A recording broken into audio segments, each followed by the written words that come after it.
Okay, so here we are, series 5 of Founder Friday. I think this is episode 6, which is crazy to me. Already we're not even in summer properly, and we're at episode 6. Welcome, you two. Thank you so much for spending time with me today. Would you be kind enough just to introduce yourselves and let everybody know what you're working on? Maybe Zillah first, and then Katie. Well, I'm Zillah Watson, and I'm co-founder of Space, and we've created some brilliant virtual reality that in minutes can calm anxious and overwhelmed teenagers, and we're selling it into schools. And I'm Katie, and I co-founded Space with Zillah. More on the operational side as Zillah's CEO. Now, how did you two meet to start all this journey off together? Well, it's a great story. I was working at the BBC. I was running a virtual reality studio, and we wanted to commission a Doctor Who VR. And Katie won a very competitive tendering pitch process to make this interactive Doctor Who adventure. And we worked together really, really well. And we discovered we both had a great patience for working around barriers in big organizations when things came up that stopped and kept our eye on the bigger picture and what we were trying to achieve. And now we're doing that at large with a startup. How many years ago was that, Katie? 2018, I think. Yeah. My goodness, yeah, 6 okay. years. Only 8 years ago. I mean, okay, interesting. Yeah, we didn't work together straight away beyond that, but I think it's interesting that our relationship started as one of professional respect. And that's interesting as a sort of founding, and probably quite unusual in terms of founders, isn't it? That we've worked really well successfully on a project that really delivered. I've had a lot of clients and commissioners over the years, and I can't think of any others I'd start a business with. So I think it's really unusual. So was it rapport at first sight, or did it take a while to kind of bring you two together? We just built it through trust, through working on a project. It was trust, on a really, and it was, I mean, it's so funny because you look back and at the time that was a very challenging project with a lot of moving parts. And now, you know, given what we're going through together now, it just feels like that was a breeze. I don't know what the problem was, but it was sort of working in tandem, a bit of divide and conquer in terms of winning people over, convincing people this was the right way to go.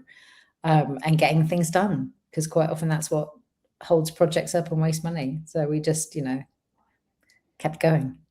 Because by background, really, both of us are producers, and what's great about producers, they're good at bringing together very complex teams with different skill sets and delivering stuff. That's what good producers do, whether it's a film or a big event, and that's really that's our background, isn't it, Katie? Both of us in different ways for different things.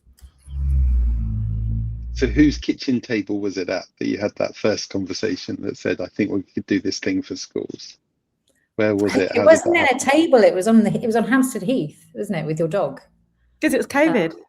It was COVID, so we were walking and despairing of the state of the UK immersive industry and wondered what we could do. And Space started out as an idea just to set up something between us to take advantage of any funding or projects that came along. And I said, the only thing I remember about that conversation is I said, I definitely don't want to make a product. I don't want to be the person to develop that for a product. And when was that? It was probably 2020. So 6 years later, here we are.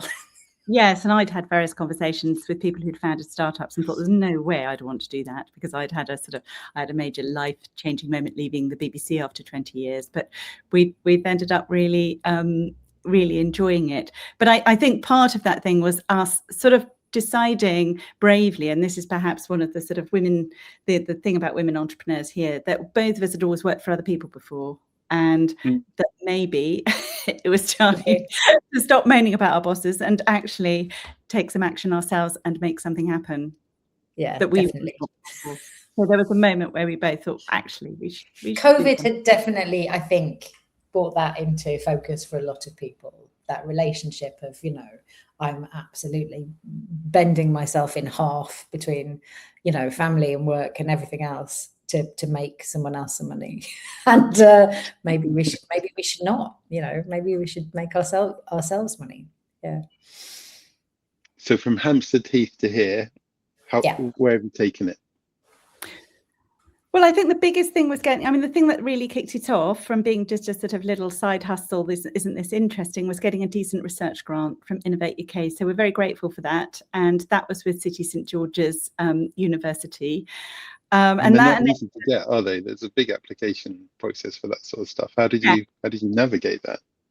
Well, we both done a few grant applications before, so we weren't new to that. But again, for doing it from scratch from us was a new thing. And I'd at the BBC, I'd run research partnerships with universities. So again, we had some skill in this area, but doing it for yourselves is totally different and requires a different level of confidence. And there was one point early on when I had to check myself and sort of think, why am I finding this harder? Because I was used to, when I was a journalist, persuading people to get up at 4 o'clock in the morning to go filming and do completely unreasonable things. But I did it on behalf of the BBC, and I suddenly thought, no, I can do it. And that's sort of what I found, actually, that I can just do it. But I'd always had this sort of blanket or cloak of doing it for an organisation before that had helped me. But yeah, so the research grant really helped because, we wanted to do this properly. We're dealing with anxious teenagers. We wanted something that was had a really strong evidence base and that was created to be safe and really responsibly. And really doing that without a grant would be very, very hard, I think. Because you have to, we've gone through a really rigorous design and testing process, and it has been sort of formally trialed in a randomized control trial with students. That would have been very, very hard without significant capital at the start. And off the back of that grant, we also raised money from SFC Capital. And again, we were incredibly grateful for their support at that early stage. But that is critical for cash flowing those grants, which is what we hadn't thought about, because Innovate pays in arrears. So those two together is what got us started and gave us sort of rocket fuel to sort of push forward that idea. Amazing. And I know you initially thought university students would be where this would have the most traction. How is that journey going now? What kind of market are you finding? Interesting, because one of the things that inspired it is I was teaching at UCL, and I was sort of, astonished by how many, just the level of anxiety and people not handing work in because of anxiety. And we thought, with all the interviews we did with university students, there was a real need for things that would help them, and then real need for earlier interventions rather than waiting till there was a crisis. But actually, we found that it's schools where there is such a strong duty of care to support students through their school years, and that, again, it was happening pre-COVID, but it's sort of risen.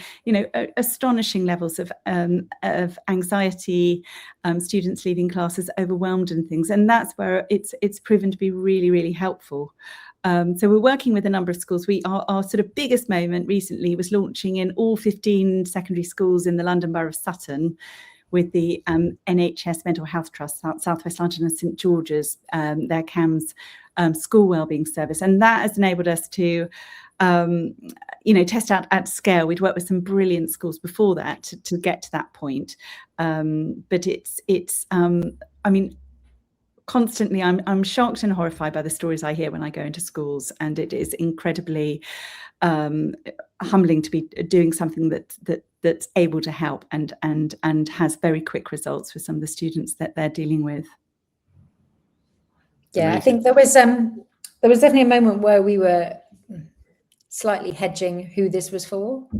I think just in terms of sort of advice for other founders, and we just got some great feedback around the fact that it's very hard for an investor to kind of look at, for potential markets, you sort of have to have your beachhead and you have to go with that, and it just so happened that feedback tallied with just this incredible pull from schools and realizing what a need there was there, that again, we weren't seeing in workplaces, we definitely weren't seeing in universities, and it just helped us really hone down like the pain point, the use case, all the things that you need to kind of start building a market and an offer. But again, I think what we've learned is all this does have to be systematically tested. I mean, a few years ago, everybody said to us, oh, your market will be workplaces. They'll be crying out for this. They've got a real duty of care. They're really worried about their Gen Z people. And we tested it and we did some great pilots. But we realized actually their budgets for wellbeing were relatively small and it wasn't really going to work. And moved on. And I think that approach, that's what we have learned is a sort of, we both come from these creative R&D backgrounds where you design processes where you test stuff, and if it works you take it forward, and if it doesn't you kill it fast. And we've sort of, that's been the way we've applied that to entrepreneurship, and that's a very good way. We also went on a really good accelerator for EdTech, and Katie can talk about that, but again they were very much applying that sort of process, weren't they, of creating little experiments? Yes, yeah, that was, and I think, especially if you're targeting schools, you need to know that this is a problem that exists in all schools. So it was kind of like they had a very systematic process that allowed you to sort of test and build that case, and through that you understand people's language, how they describe the problem, what you can offer them in response, and start, really embedding yourself in that market, which I think is what we've spent the past couple of years doing. Amazing. Now, I've obviously met you guys a few times and seen you pitch and present and stuff. And you're a really interesting and enjoyable pair of people to be around. What makes you good founders, and what are you each good at that the other one maybe isn't good at, that it kind of fits you together like the jigsaw pieces you are? Well, to some extent we felt this, we've actually very cleverly fitted this around our lifestyles as well. Yeah.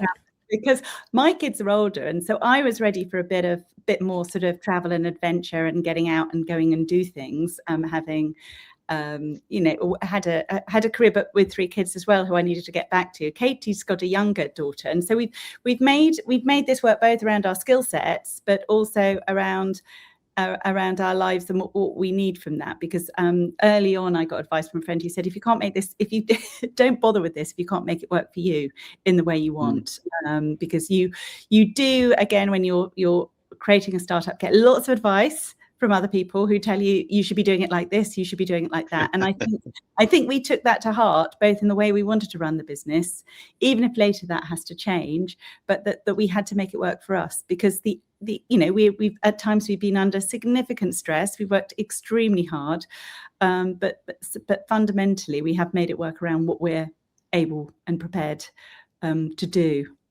And we are, we do come back to the fact that this is, it's certainly, although we're more kind of education and well-being focused now, this did start off as a sort of mental health startup, and causing burnout for anyone as part of that is not a good look. We can't drive, no, we can't drive people into the ground. And I think we won't say, if you've ever, delivered big productions, there's a time to knuckle down and work all hours, and we'll do it. But it's, we understand what's sustainable and what's not. I think what we have, there's a certain amount of, I think, just bloody mindedness that we both have. And I think that's probably as good a reason for us succeeding as anything, isn't it? We're both quite good at deciding something has to happen and making sure it does. Yeah, and there's absolutely no way I could have done it on my own, and I don't know how founders do in terms of the pressures they're under, and we've been able to support each other at different times through different things, which is really helpful. And it's sort of evolved, isn't it? But we can swap at different times, and Katie's a brilliant pitcher. She pitched to me, and then she managed to double the budget virtually, having got it. So that's how good she is. That was the beginning of our relationship. She does know I can talk people around when they need to be. But I think it's trust, actually. It's trust and tolerance and trust, and we check things with each other. And I still do, even when I'm pretty sure what Katie will think, I'll still check it, because if something's important, it's got to be right. And then there are things we get on and just get on with and get done.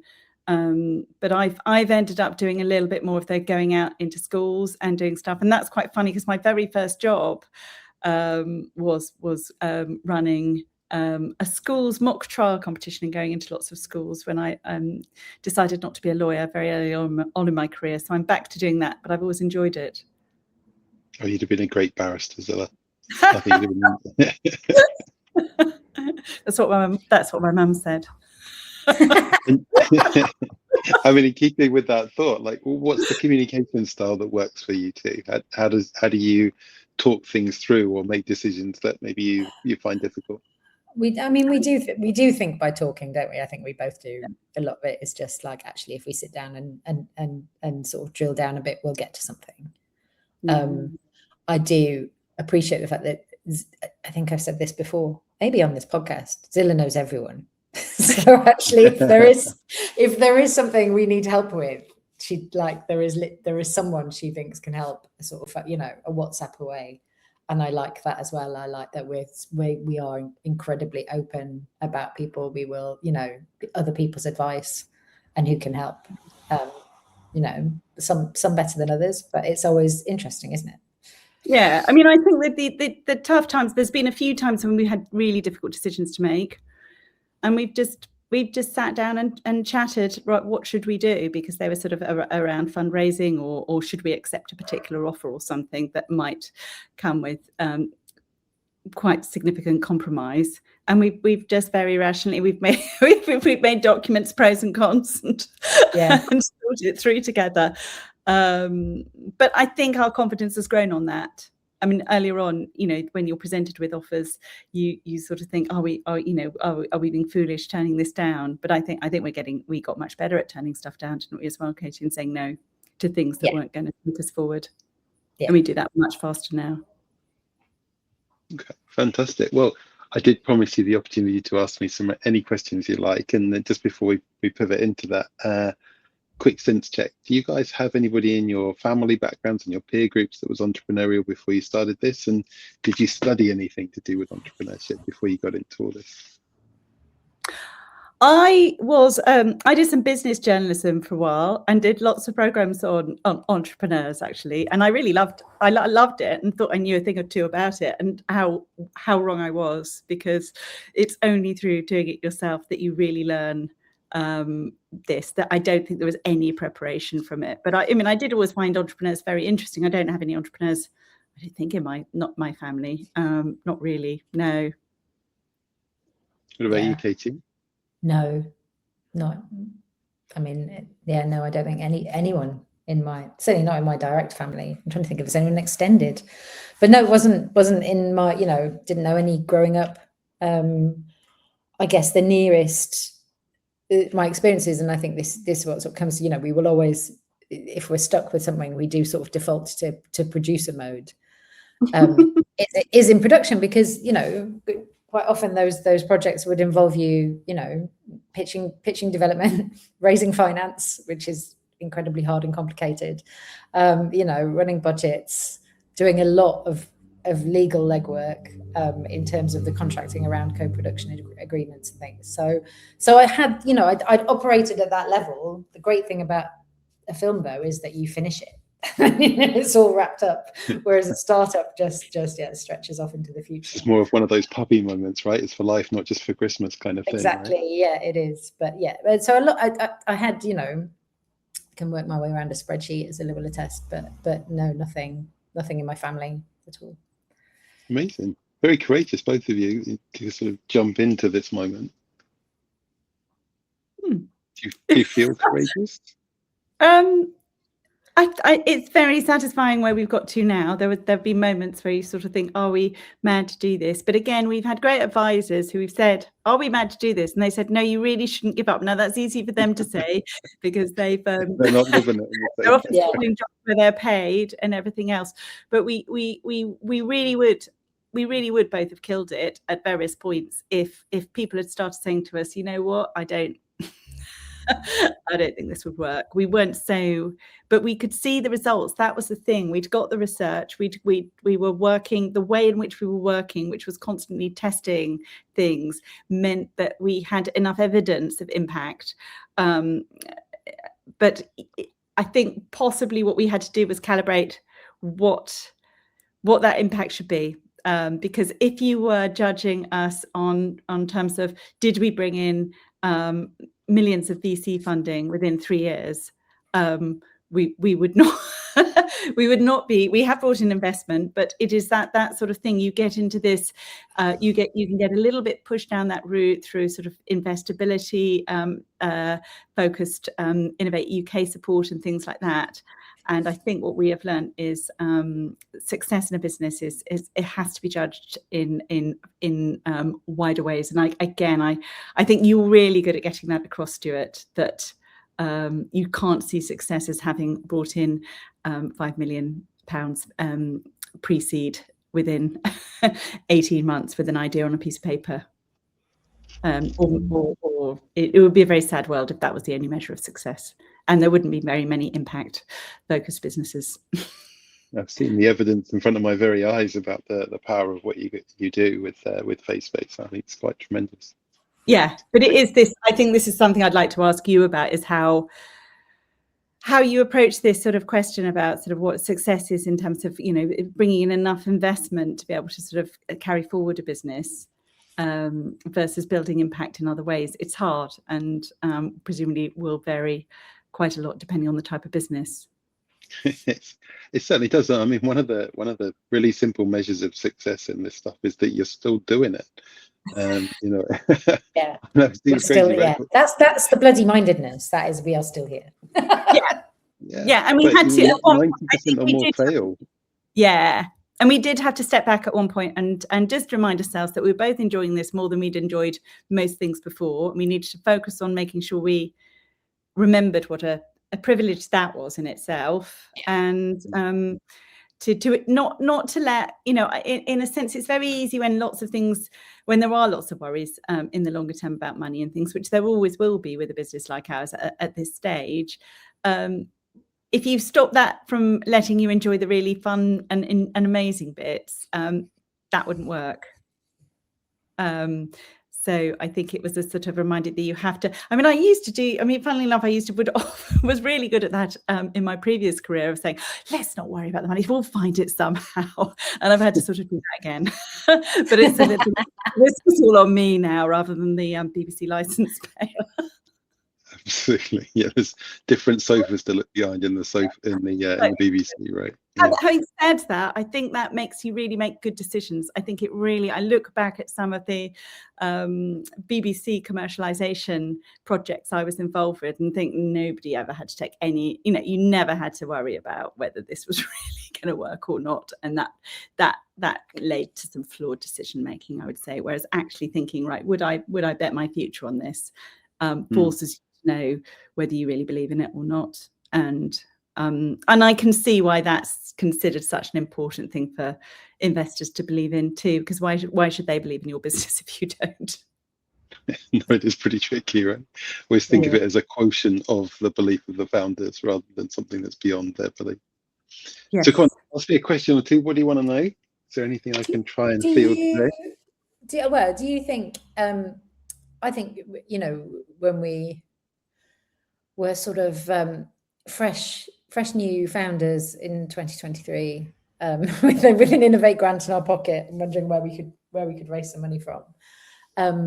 I think, you know, from an education perspective, we definitely did not know. I mean, you know, I think I've still got Zillah's copy of VC for Dummies, which was an absolute eye-opener when I read it and went, right, that's why no one's investing in us.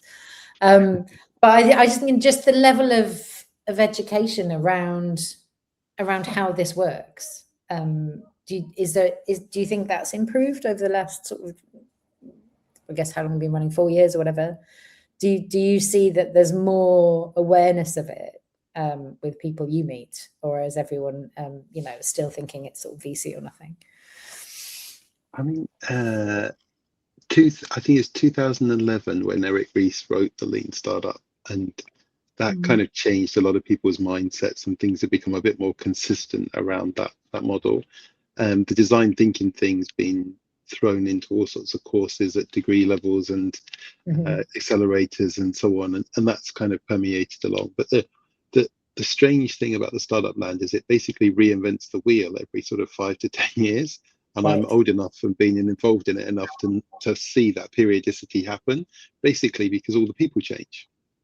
So these new ones come in and say, "Oh, I wish I knew how to do this." And you're kind of like, you're looking at them and you go, well, that's all been done like 6 times over, but they're reinventing it. And in some ways they reinvent it better. And in other ways they go back and they learn the same lessons that we all learned before. So it's interesting. There's a much bigger body of knowledge now though.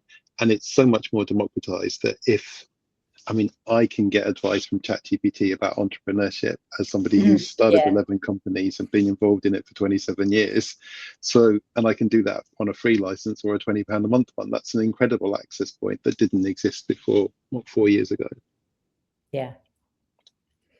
Even the program we're running over this summer and we did for the Uni Days folks, we were using tools which didn't exist to me within my like a career lifetime, if you like, in doing this stuff. And being able to spin up an ICP off the back of a load of transcripts and then take that definition of what an ideal customer is and iterate it multiple times in minutes and come out with a maturity that might have taken us a week in a lot of arguments as a founder group. Now it's just an afternoon's work. It's incredible.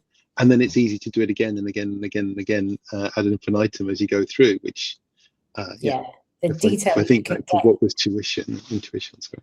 Yeah, the rabbit holes you can go down in terms of market sizing and how you slice things up and how you might, what you can add, how specific you can get on that with AI is worlds away from where we started trying to assess a market size, isn't it, Zillah? Yeah. Well, and also how consistent you can be. I mean, one of the things I did on the master's course probably 2 years ago or so was we were doing brand pyramid stuff. And I was doing it with non-native English speakers. So I basically sat with them and we worked in ChatGPT and we built a brand pyramid for something. And then I started adjusting it and saying, well, what if this is a non-English speaker?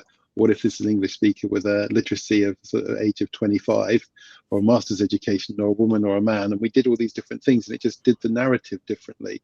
And you could see their brains starting to view, because English was their second or their third language, they were now seeing the different ways to position their stuff against different market segments using a language that was unfamiliar to them and seeing how it was landing. I mean, I couldn't have taught that. I literally couldn't have taught that without that tool. That's an incredible life experience to try and build up. Yeah. And Stuart, what have you seen in terms of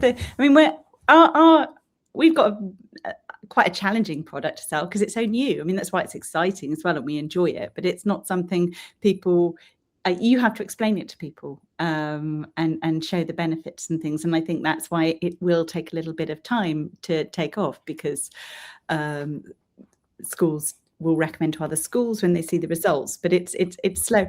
What in terms of when you're dealing with things on that sort of innovation front and things, what have you seen that's really helped people make a big jump forward, big leap forward in terms of that? I mean, you've got a real a difficult challenge because you've got the slowest buyers in the world in terms of schools and education, right? They have a periodicity to their buy, and it's basically like once, maybe twice a year, and it tees up inside what they're delivering. So there's a point in every year where they will look at innovation, and a lot of points where they absolutely won't, because of the way that the school system works. So that's tricky. You're also dealing with increasingly younger kids, so the barrier to entry is getting higher and higher in terms of how much they can trust you and trust the data and trust the exposure for the kids, etc. So that's tricky. But you do two things really well, which is you it's a bad phraseology when you think about the kids thing, but you're basically drug dealers. At the moment people use your stuff, they get totally addicted to it. The smiles that come out, the joy that's created, and you make sure you put it in people's hands and you get them to use it. And once somebody's used it, they'll tell 3 people, I did. I got my kids to use it. I recommended it to friends. I wasn't making any money out of it, but I managed to sort of share that story incredibly quickly because it does something good. And the other Yeah. thing you do very well is you parlay, as my old phraseology goes, you parlay the stories of people using it, the testimonials, with new people, because it brings that trust. Like, well, if the Sutton Trust will use it, well, then you could use it. If Stu will use it, or Poppy will use it, whatever, then other people will use it. And I think you do that very well. Those testimonials are huge. And I guess behind that as well, you focused on evidence-based rather than just testimonial-based, to say there's science in this as well as true experience. But there's nothing better than putting good technology in people's hands, because you don't have to convince them, they convince themselves through that experience. One of the people who gave us advice earlier on that we talked to had been responsible for introducing the BlackBerry to the UK, and he had to he was talking about, again, in terms of getting people used to new things, he had to lend it to various CEOs because they just couldn't see why they would need it. And you can sort of, once we're all used to smartphones now and being able to check our emails and things. But it is all complicated when you're introducing something very new like that with technology as well. Interesting. Great questions today. Is there anything else you want to ask before we move into the final bit of the session today? Have you seen Grayson's message, Stuart, in the chat? Yes, I'm just aware that my door might knock, and it might be my daughter, and I might have to go and answer. Oh, that's all good. We're real people on a real podcast. It's all good. That's right. Okay, yes. Now we can move on. Any last questions? What should we be worrying about now at this stage, where we've just had some serious traction, got some good customers? What should be on our list of things like that you're in terms of thinking a step ahead of us, that we should be really nailing down now? See, you're in that strange place where you're going to decide if it's either revenue that grows you or investment that grows you. And then you're going to work out how proportional or disproportionate you're going to invest in things like marketing and trying to reach new folks. There are reasons to do either, and you've got to decide which one you're going to do. But what you can't do is try and be something in between. It doesn't tend to work. When you go for investment, you need certain metrics which are around take up in order to justify that investment, and they need to fulfill that promise that you're creating. And when you're building out of revenue, you need to be kind of, the old phrase is cockroachy. You proportionally invest out of the revenue you create. And if you have a dip in revenues, you still do the same percentage of investment, but it's obviously less pound notes, so you get more inventive with that stuff. And you can't really do the two. You can't do the middle ground, because if you try and be proportional, anybody who's invested in you gets really worried that you're not spending the money fast enough. And if you try to be incremental, it doesn't work. So if you're trying to be a cockroach, you have to be that proportional one, and you can't just splash loads of cash everywhere that you don't have, because it creates a real problem the next month and the month after that. So it will also test you whether or not you're going to be lifestyle, or maybe more for a short-term slaves to the business in the way that it grows. And sometimes the investment piece really does compromise the lifestyle. The cockroach piece, you can actually continue the lifestyle, but you've got to be careful to keep both in check, so you don't over lifestyle it and just keep a small business when what you're about is impact on humanity that you're creating at an early age, which will go through people's lifetime. So there'll be something in there that will make you want to chase after thousands of people to use this, so that you've made that dent in the reality of so many people's experiences. That's really well put. Thank you. That's very useful, I think, for other people too, to sort of see what you're sort of weighing, because it is just all the time you're just weighing up different solutions really on these things, aren't you? Different ways of going. And the joy of being a founder is it's your choice. Lots of people, a non-exec or whoever, could sit on your board and say it should be like this or it should be like that, but the reality is it can be whatever you want it to be. That's the benefit you got from saying, I'm a founder, I'm going to step into this space, I'm going to own it, I'm going to live with these things up or down, and I'm going to choose it and then make it in the way that I want it. And that could be wrong in some people's minds. In fact, it will be, but as long as it's not wrong in your mind, then it's all good. Oh, well, that's thank you, Stuart. That's really helpful. It is, good to put it in perspective. It's an interesting journey, and like I say, I love what you're doing. I love you both as founders. I think you're incredible in the way that you kind of drive these things through and invest in each other perpetually to keep that relationship going, which is the secret to making this truly work. Yes. Yeah, no, it's been great. But yeah, it's yeah, we'll talk to you more about that. I think so it's the cockroach, or the, what was the alternative? Hyper growth is the way I talk about the one with the VC type investment, or the pushing for growth stuff, which is where you take that money on the promise of tomorrow and you build out against that promise, versus the cockroach, which is the last startup standing, right? So you just keep investing proportionally out of the revenues that you create, so you keep everything going, and you can keep going forever. Yeah, it just might not necessarily be the billion people that you interface. Yeah. No, and I think the danger, especially in a business like ours, you can't really go that route without being overtaken by somebody else. That I mean, in the tech world, I think that is a very hard thing. In a more service industry thing, you could, but it's, yeah, somebody else will come along and take over the market, so you have to grow. Oh, these are your choices. This is a good boardroom discussion coming up next on that one. Yeah, that's a whole different podcast. Perfect for the summer break to mull over while the kids are on holiday. We start thinking about what next year looks like. Yeah. Good. Yeah. So, I mean, it's a great segue. Thank you so much for that, Katie. We're obviously running our startup summer program for first-time entrepreneurs this year, and we've built a lovely program for the Uni Days folks that we ran earlier in the year, and we've remodeled that for an open enrollment program over the summer.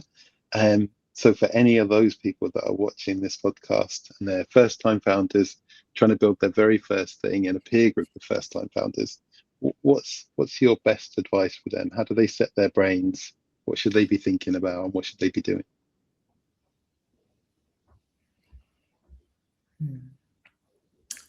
We have one of our face-based apps is about success, which is all about remembering your past successes. Because if you remember the time you did it before, the likelihood is you'll do it again. And I think what you don't get when you're just in your job all day, every day, is you don't get the chance to really appreciate everything you know and everything you can do. And I think to sort of, you know, decide you're going to do this, I think you have to sort of do a little bit of a stock take of what you really are good at and what you know, and you'd probably be surprised at how much there is. Thank you for that. What about you, Zillah? What would you recommend to a first-time founder watching this? Just don't be afraid to ask for advice. There will be somebody who's done it before that you can ask, and who will quite happily sit down with you. And if you ask them, and you'll need lots and lots of people to come from different perspectives to help you on different things. And so create a network of great people who can give you advice, and you will do that through things like Canopy and other organizations that can support you in that way too. I hope everybody in the program gets a good chat with Pedro at least once during the course of the time, and see where that takes them and stuff. But it's sort of building on the point, because I 100% support what you're saying in terms of getting advice from lots of different places. And the challenge though is how do you know what to do with it, particularly when it's conflicting advice? You can go to one person and say focus on this, another person says focus on that. I can't focus on two things at once, let alone three with the third person. But how do you synthesize that, or how have you to manage to synthesize all this different advice into your direction rather than paralysis, which is sometimes what happens? I don't know. I think my experience is you know, yeah, things are sort of simultaneously become much more complicated, but much more simple. The priorities seem a lot clearer day to day, I think, usually because you know, you've got a to-do list, and the important things are at the top. So I think the sort of prioritization of those things becomes easier because they are harder and more complicated. It's like you have to simplify things somewhere and go with the most important things are very much top of the list and top of mind, and the ones that will be keeping you awake at night. In terms of advice, I don't know. The more we get, the easier it is to sift out, Zillah, I think, isn't it? But and I think it's quite often, clear. I think yeah, there's an appreciation that you might not, someone might give you some advice that is relevant 6 months down the line, and you go, yeah, that's what they meant. And so there's a time element to it as well. Yeah, I mean, I think advice followed by that inner confidence that you've got to make the decision. But I guess I think in terms of asking for advice, it's how you're not asking people to tell you what to do. You're asking specific, it's being specific about what you're asking and what you need to know their sense of, and that then helps you filter it better. So ask good questions. Love that. Thank you very much. Really appreciate it. And thank you for both for taking time out of your day to share your story. I really appreciate that. And it goes into this library of things which helps everybody see there are so many different ways to succeed, just like you are starting from a corporate background, building this stuff as you are. And it's incredible actually how many different versions of success there are within the Canopy community at different ages, different stages of life, etc. It's wonderful. Thank you. Thanks, Stuart. Brilliant.